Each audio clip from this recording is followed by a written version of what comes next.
என்னோட நேம் வந்து ஸ்வாதி. நான் 6th ஸ்டாண்டர்ட் பி செக்ஷன் படிக்கிறேன். என்னோட ஸ்கூல் நேம் வந்து GGHSS ஜலகண்டாபுரம்.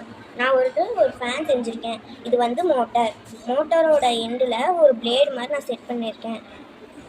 அது கூட இந்த மோட்டர் கூட 2 ஒயரை கனெக்ட் பண்ணி இந்த செல்லோட -பாயிண்ட் ப்ளஸ் பாயிண்ட்டை நம்ம வந்து வச்சா இந்த ஃபேன் ஓடும்.